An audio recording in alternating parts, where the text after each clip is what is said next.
कहते हैं कि तंत्र विद्या दो तरह के इंसानों को बर्बाद करती है।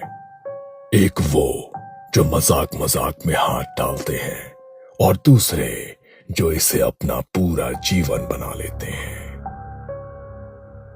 निखिल दूसरी किस्म का था। रात का सन्नाटा फैला हुआ था। छत पर ठंडी हवा चल रही थी। दूर कहीं कुत्ते भौंक रहे थे। आधे खुले आसमान के नीचे एक पुरानी इमारत की छत पर काला कपड़ा बिछा था।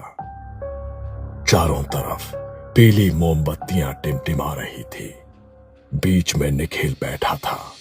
दुबली काया, बिखरे बाल, आंखों के नीचे काले गड्ढे, जैसे कई रातों से सोया ना हो। उसके सामने कई पुराने पीले पड़ चुके ग्रंथ फैले थे।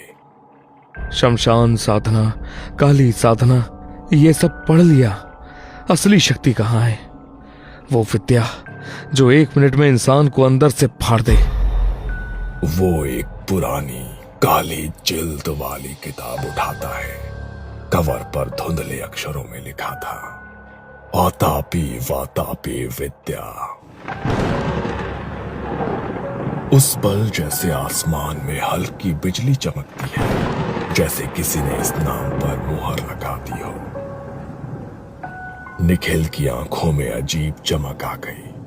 उसे नहीं पता था कि यह सिर्फ 2 राक्षसों का नाम नहीं, बल्कि पेट के अंदर पैदा होने वाली मौत की विद्या थी। वो पन्ने पलटने लगा। किताब के अंदर एक चित्र बना था। 2 राक्षस, एक बकरा बना हुआ, दूसरा उसके ऊपर मंत्र पढ़ रहा है। नीचे छोटे अक्षरों में एक कथा लिखी थी। बहुत पहले की बात है। 2 राक्षस भाई थे, आतापी और वातापी। आतापी मंत्र ज्ञानी, चालाक, वातापी रूप बदलने वाला, खूंखार।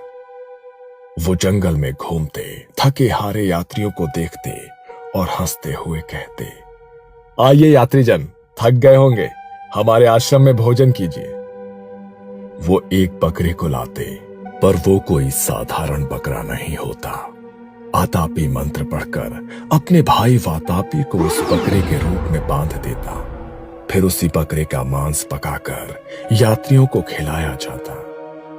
जब सब पेट भरकर खा लेते, आतापी आसमान की तरफ हाथ उठाकर जोर से मंत्र बोलता, वातापी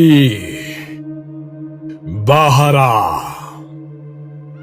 और फिर यात्रियों के पेट के अंदर से कोई भयानक ताकत जाग जाती। ऐसा लगता जैसे अंदर से कुछ धक्का दे रहा हो, कुछ फाड़ रहा हो। चीखें जंगल में गूंज उठती और देखते देखते उनके पेट भीतर से फट जाते।